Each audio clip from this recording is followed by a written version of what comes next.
Hello girls, मैं हूं doctor Shweta व्यास, सहायक आचार्य गृह विज्ञान, राजकीय मीरा कन्या महाविद्यालय उदयपुर, राजस्थान।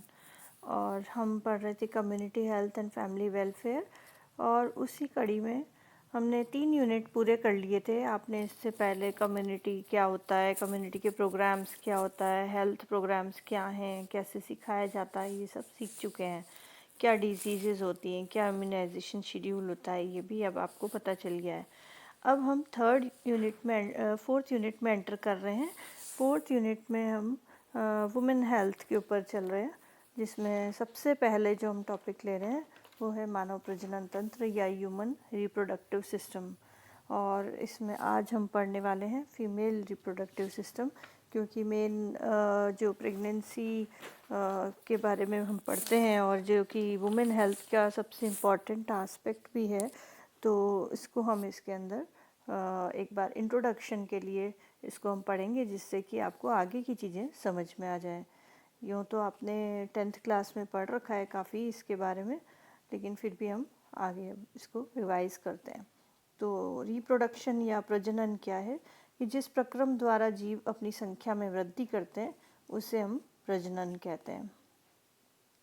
जीवों के प्रजनन में भाग लेने वाले अंगों को प्रजनन अंग कहते हैं, और एक जीव के सभी प्रजनन अंगों को सम्मिलित रूप से प्रजनन तंत्र कहते हैं। ये एक डेफिनेशन है जो कि आपको क्लियर कर देती है कि हम क्या पढ़ने जा रहे हैं। अब जो मानव है यानी कि ह्यूमन रिप्रोडक्टिव सिस्टम हम पढ़ने जा रहे हैं, तो उसके अंदर मानव जो है एक लिंगी प्राणी है, यानी कि नर और मादा लिंग अलग अलग जीवों में पाए जाते हैं। और जो जीव केवल शुक्राणु उत्पन्न करते हैं उन्हें नर कहते हैं, और जिन जीवों से केवल अंडाणु की उत्पत्ति होती है उन्हें मादा कहते हैं। तो इस तरह से आपको पता चल रहा है। अब हम आ रहे हैं फीमेल रिप्रोडक्टिव सिस्टम या स्त्री जनन तंत्र के ऊपर। तो स्त्री जनन तंत्र जो है 2 भागों में हम उसको पढ़ते हैं, क्योंकि अलग अलग है इसका सिस्टम। बाह्य प्रजनन अंग और आंतरिक प्रजनन अंग। जो बाह्य प्रजनन अंग है वो शरीर के बाहर की तरफ होते हैं और दिखाई देते हैं, जबकि आंतरिक प्रजनन अंग जो है वो दिखाई नहीं देते, लेकिन मेन जो रिप्रोडक्शन का काम है वो आंतरिक प्रजनन अंग ही करते हैं। तो बाह्य प्रजनन अंग का रिप्रोडक्शन में ऐसा रोल नहीं है, बस ये हेल्पिंग है एक तरह से। तो इसलिए मैं आप इनके नाम बता देती हूँ। इनमें बाहर की तरफ होते हैं भगोष्ठ, लघु और वृहत, 2 तरह के होते हैं। और इनमें रक्त कोशिकाएं अधिक होती है, ये मोटे होते हैं। और इनमें जो बाहर वाला होता है उसके अंदर वसा अधिक होती है, लेकिन जो आंतरिक पोर्शन है उसमें यानी कि जो माइनोरा है उसके अंदर वसीय तंतु अधिक नहीं होते हैं और रक्त कोशिकाएं अधिक होती हैं, और स्पर्श संवेदनशीलता भी अधिक होती है। और जो बार्थोलिन ग्रंथियाँ एक ग्लैंड्स हैं जो कि संख्या में 2 होती है, और ये वृहद प्रकोष्ठों के अंदर ऊपर की ओर स्थित होते हैं, और इनसे स्राव निकलता है जो कि जो पोर्शन है योनि मार्ग है उसको गीला रखता है। ये प्रोटेक्ट करता है, कीटाणुनाशक होता है, और ये जो क्षारीय जो स्राव होता है ये अम्लीय स्राव को नष्ट कर देता है, क्योंकि अम्ल जो है शुक्राणुनाशक भी होता है। फिर है भगशेफ जो कि चेतना शक्ति जिसमें बहुत अधिक होती है, और फिर उसके बाद में मूत्र छिद्र होता है, लेकिन वो रिप्रोडक्टिव सिस्टम से रिलेटेड नहीं है। देन आते हैं हम आंतरिक प्रजनन अंग पे, क्योंकि आपको नाम तो एटलीस्ट याद होने चाहिए, इसलिए मैं इसमें नाम डाल रही हूँ आपको फिर, और अब हम इसको बार बार पढ़ेंगे तो आपको याद आ जाएगा। तो इसमें सबसे पहले आता है हाइमन या योनिच्छद, जहाँ से कि रिप्रोडक्शन सिस्टम का स्टार्टिंग है। ये पतली झिल्ली जैसा आवरण है जो कि योनि मार्ग पर स्थित रहता है, और ये ऐसे ही प्रोटेक्शन के लिए होता है स्टार्टिंग में। फिर इसके बाद होता है वेजाइना, जो कि एक पेशीय नलाकार भाग है और गर्भाशय से जुड़ा हुआ रहता है, इसका भी डिटेल हम पढ़ेंगे। फिर यूट्रस जो कि मेन पोर्शन है जहाँ से कि रिप्रोडक्टिव सिस्टम स्टार्ट होता है एक्चुअली, जहाँ पर कि शिशु का पालन पोषण भी होता है, जिसमें ग्रोथ होती है उसकी। और इसको हम 2 पार्ट्स में बांटेंगे आगे, गर्भाशय ग्रीवा और गर्भाशय शरीर। फिर ओविडक्ट या अंडवाहिनी या फैलोपियन ट्यूब्स, इसको कई नामों से हम जानते हैं। डिम्ब ग्रंथियाँ भी कहते हैं, क्योंकि ये ग्लैंड भी है और डिम्ब को यानी कि अंडे को उत्पन्न भी करती हैं और रखती भी हैं। और इसके भी 4 पार्ट्स हैं, इन्फंडिबुलम, एम्प्यूला, इस्थमस और इंटरस्टिशियल, इनको भी हम डिटेल में आगे पढ़ेंगे। फिर आता है ओवरी, जहाँ पर कि एग का प्रोडक्शन होता है। अब ये हम इनको डिटेल में पढ़ते हैं, जैसे कि योनि छद है, ये जैसा कि मैंने बताया पतली महीन झिल्ली जैसा आवरण है जो योनि मार्ग पर स्थित होता है, और ये छोटे मोटे झटके या प्रसव के समय ये टूट जाता है और अलग हो जाता है। फिर आता है योनि, जो कि एक पेशी नलाकार भाग है जो कि गर्भाशय से जुड़ा है, और नीचे का भाग जो संकीर्ण होता है और ऊपर जाकर के चौड़ा हो जाता है, और इनके संकुचन और जो विमोचन का कार्य है वो मांसपेशियों द्वारा किया जाता है, और कोई ग्लैंड इसमें नहीं होती है। इसके अंदर एक श्लेष्मा झिल्ली ढकी रहती है, और जिससे कि स्राव निकलता रहता है, जो इसे प्रोटेक्ट करता है और गीला रखता है। ड्राई होने पर फ्रिक्शन की वजह से डैमेज का डर रहता है। ये स्राव जनरली अम्लीय होता है, जिससे कि कीटाणु उसके अंदर उत्पन्न ना होने पाए, क्योंकि एक सॉफ्ट पोर्शन है तो कीटाणु के उत्पन्न होने का और बहुत खतरा रहता है, तो जीवाणु से रक्षा करने के लिए ये अम्लीय स्राव निकलता है। इसका मुख्य कार्य शिशु प्रसव है, यहीं से प्रसव होता है, मासिक चक्र भी यहीं से ही है, और जो कंसीव करने की क्रिया है वो भी यहीं से होती है। योनि मार्ग की मांसपेशियाँ आवश्यकता अनुसार फैल जाती है और सिकुड़ कर पूर्वावस्था में भी आ जाती हैं। इसमें बहुत सारी ब्लड वेसल्स होती हैं, लिम्फ होता है, और नाड़ियाँ यानी कि नर्व्स का जाल फैला रहता है। अब आते हैं हम गर्भाशय के ऊपर। गर्भाशय जो है, जिसको हम यूट्रस कह रहे हैं, ये नाशपाती के आकार का होता है, एक खोखला अंग है जिसके अंदर क्योंकि इसको बेबी को कैरी करना होता है। तो योनि मार्ग के भीतरी भाग पर जो गर्भाशय होता है उसका संकीर्ण भाग लगभग 3 इंच लंबा, 2 इंच चौड़ा और 1 इंच मोटा होता है। ज़्यादा बड़ा नहीं है, लेकिन ये फ्लैक्सिबल होता है। इसके दोनों ओर मूत्राशय और मलाशय स्थित होता है, और गर्भाशय की जो संरचना है वो लचीले तंतुओं और पेशियों की बनी होती है, और इसमें सिकुड़ने और मतलब फ्लैक्शन और वापस कॉन्ट्रैक्ट होने की बहुत अच्छी कैपेसिटी होती है, बहुत हद तक ये फैल सकता है। इसकी दीवारों का निर्माण 3 प्रकार के स्तरों से होता है। जो सबसे ऊपरी स्तर है मोटी झिल्ली का बना हुआ है, जिसे बाह्य स्तर कहते हैं, ये पेरिटोनियल कवरिंग कहा जाता है। फिर है मध्य स्तर मायोमेट्रियम, ये मांसपेशियों का बना होता है जो उसको स्ट्रॉन्ग बनाता है, और अंदर की श्लैष्मिक तय जो कि उसका सरफेस बनाती है उसको अंतःस्तर या एंडोमेट्रियम कहते हैं, और इस स्तर में बहुत सारी ग्रंथियाँ होती है जिनसे कि चिकना तरल पदार्थ निकलता रहता है, जिससे कि भीतरी भाग जो है नम बना रहता है। फिर अब हम इसको 2 भागों में बांटते हैं इसको और पढ़ने के लिए। तो एक तो है गर्भाशय ग्रीवा और एक गर्भाशय शरीर, जिसको ग्रीवा को हम सर्विक्स कहते हैं और शरीर यानी बॉडी या कॉर्पस कहते हैं। अब ग्रीवा जो आगे की ओर योनि में परिवर्तित होती है और निचला छिद्र इसी में खुलता है। ये आप डायग्राम को देख करके और आपको पहचान जाएंगे और याद भी आ जाएगा, आपने पहले पढ़ भी रखा है। तो ये जो बीच में बना हुआ है ट्रायंगल सा, ये है यूट्रस। इसका ऊपर का जो पोर्शन है वो फंडस कहलाता है, और जो नीचे का पोर्शन है जो ग्रीवा जिसको हम कहते हैं वो है सर्विक्स। ठीक है, और ये वजाइना से जुड़ा हुआ है।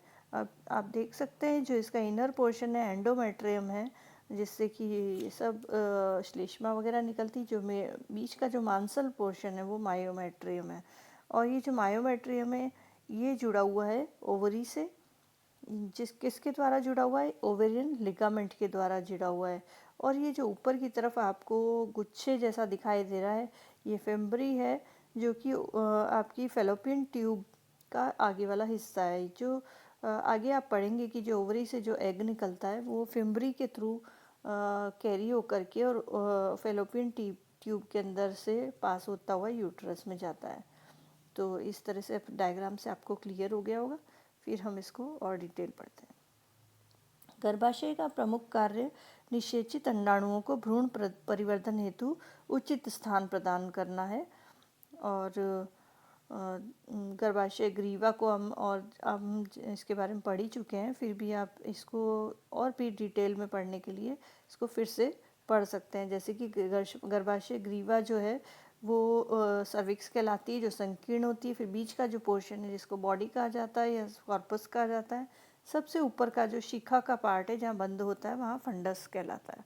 दोनों तरफ अंडवाहिनी है जो कि अंडाशय तक जाती है, जिसके द्वारा अंडक गर्भाशय तक सुरक्षित पहुँचता है। अब जो गर्भाशय शरीर है इसका मुख्य कार्य मासिक चक्र का है और फीटस को रखने का कार्य है। तो मासिक चक्र से पूर्व के सप्ताह में गर्भाशय फूल जाता है।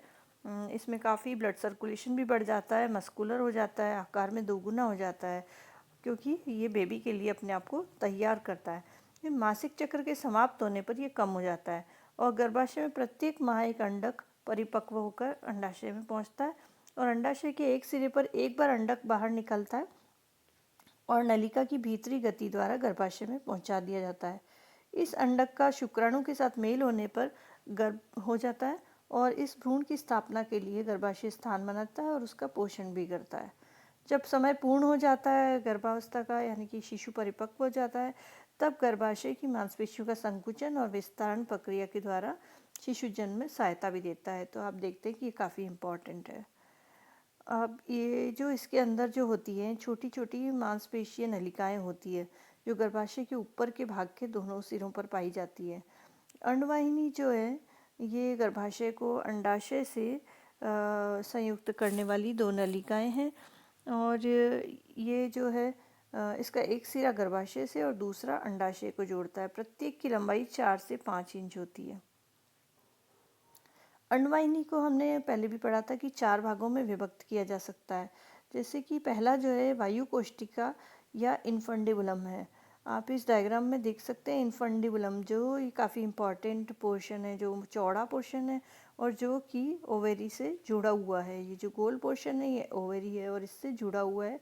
और फिर जुड़ने के बाद में यहाँ से ये तुम्बे के आकार के होने के कारण इसका नाम तुम्बिका है और ये कहलाता है एम्प्यूला, जिसको हम बोल रहे हैं।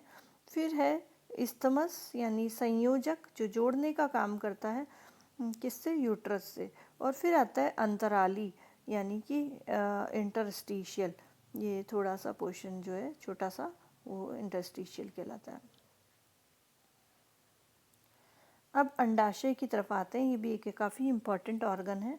अंडाशय जो है वो गर्भाशय के बाहर की ओर कुछ दूरी पर एक एक डिंब ग्रंथि होती है, यानी कि 2 होती है ये दोनों साइड में।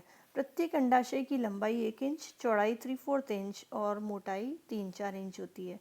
इन अंडाशय का आकार बादाम के समान होता है और इसका मुख्य काम जो है अंडाणु का निर्माण करना और अंडवानी तक पहुंचाना है। तो अंडाशय जो है स्त्री में शिशु के निर्माण संबंधी नियंत्रण रखता है, क्योंकि इससे हार्मोन का स्राव होता है, जैसे कि एस्ट्रोजन, प्रोजेस्टेरोन आदि होता है। मासिक चक्र के बाद अंडाशय क्षीण हो जाता है और सिकुड़ने से एकदम झुर्रियाँ पड़ जाती है इसके अंदर। मासिक चक्र के बाद में डिंबोत्पादन क्षमता उस समय नहीं होती है। फिर परिपक्वता अवस्था प्राप्त कर लेने पर अंडाशय से हर माह एक अंडक का निर्माण होता है। यह अंडक बहुत जल्दी ग्राफियन फॉलिकल का रूप ले लेता है और विकसित होकर के अनेक परिवर्तन करता है और इसका जो तरल है वो फॉलिकल डिंब है, वो फॉलिकल डिंब ग्रंथि की कोशिकाओं को अनेक स्तरों में विभाजित कर देता है। एस्ट्रोजन का स्राव आरंभ हो जाता है और पूर्ण रूप से परिपक्व हो जाने पर ग्राफियन फॉलिकल जो है वो अंडाशय की सतह पर पहुंच जाता है।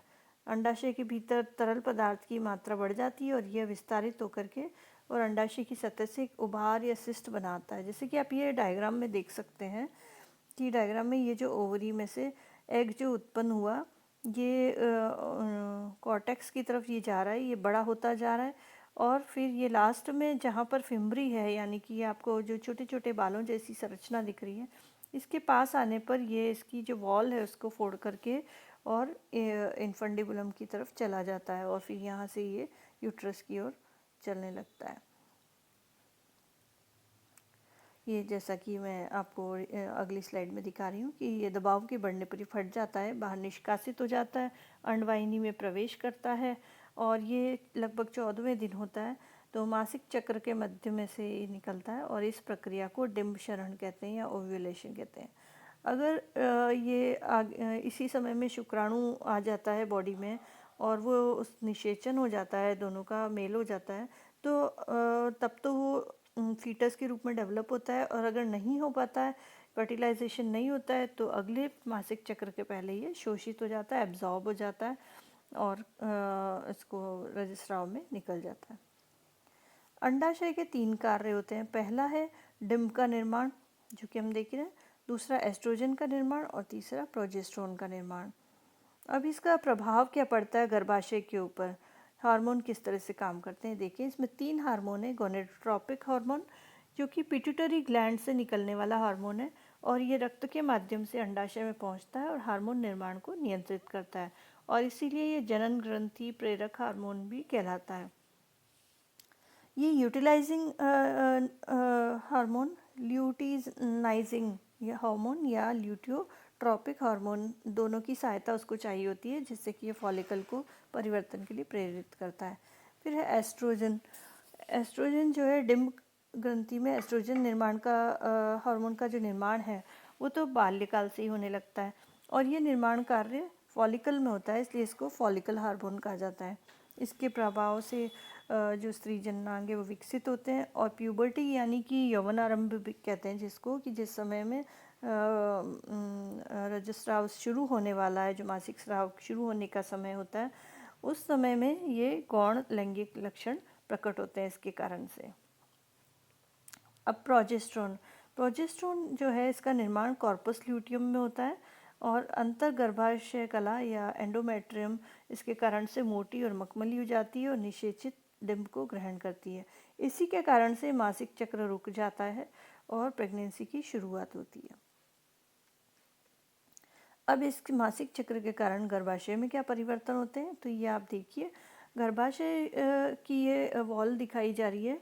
तो इसके अंदर शुरुआत में बिल्कुल छोटा सा दिख रही है, इसकी जो श्लेष्मा है वो छोटा सा दिख रही है इसकी वॉल, क्योंकि इस समय में अपरिपक्व है जो फॉलिकल है वो। फिर साथ साथ ही चल रहा है ग्राफियन फॉलिकल, जो ऊपर की तरफ देखें तो एस्ट्रोजन के प्रभाव के कारण ये डेवलप होता है और ग्राफियन फॉलिकल में डेवलप हो गया है। फिर उसके बाद में वो लेयर उसकी फूट जाती है, एग निकल जाता है उसके अंदर से और प्रोजेस्टेरोन का स्राव शुरू हो जाता है। और इधर नीचे देखें तो जो गर्भाशय की जो वॉल है वो भी चौड़ी और मोटी होने लग जाती है। फिर जब प्रोजेस्टेरोन का स्राव शुरू हो जाता है तो मासिक चक्र रुक गया है, लेकिन अब अगर फिर भी फर्टिलाइजेशन नहीं होता है तो फिर क्या होता है, वापस से जो गर्भाशय की जो वॉल है वो उसका क्षरण शुरू हो जाता है, स्राव शुरू हो जाता है और जो आपका ग्राफिन फॉलिकल जो तैयार हुआ था ये भी आगे जाकर के छोटा हो जाता है। मासिक चक्र प्रारंभ होने से पहले, इसी को मैं एक्सप्लेन कर रही हूँ, आपने पहले डायग्राम से देखा, अब मैं एक्सप्लेन कर रही हूँ। मासिक चक्र प्रारंभ होने से पहले कॉर्पस ल्यूटियम का क्षरण हो जाता है यानी कि डीजनरेट हो जाता है और रक्त में प्रोजेस्टेरोन की मात्रा घट जाती है। इसके कारण एंडोमेट्रियम टूटने लगती है और स्राव कम हो जाने पर FSH स्रावित होकर के और प्रोजेस्टेरोन के स्राव को उत्तेजित करता है और जिसके कारण से मासिक चक्र प्रारंभ हो जाता है। 4-5 दिन के बाद एस्ट्रोजन का स्राव भी अधिक हो जाता है और FSH कम हो जाता है। अंडक जो है एस्ट्रोजन की सहायता से पूर्ण परिपक्व होकर के 14वें दिन ओव्यूलेशन हो जाता है और ल्यूटिनाइजिंग हार्मोन फटे हुए फॉलिकल को कॉर्पस ल्यूटियम में परिवर्तित कर देता है, जो कि प्रोजेस्टेरोन का स्राव करता है और इस तरह से यह हार्मोन एंडोमेट्रियम का विकास पूर्ण करता है। तो ये आपने पूरी तरह से पढ़ लिया, साइकिल भी पढ़ लिया और आपने हार्मोन्स के बारे में पढ़ लिया और ऑर्गन्स क्या क्या हैं ये भी पढ़ लिए। तो अगर आपको इसमें कुछ भी समझ में नहीं आया तो आप दोबारा पूछ सकते हैं और मैं फिर से आपको एक्सप्लेन कर सकती हूँ। नहीं तो आप इसको 2 बार वीडियो को अच्छी तरह से देखें तो आपको और अच्छी तरह से समझ में आ जाएगा। Okay, thanks.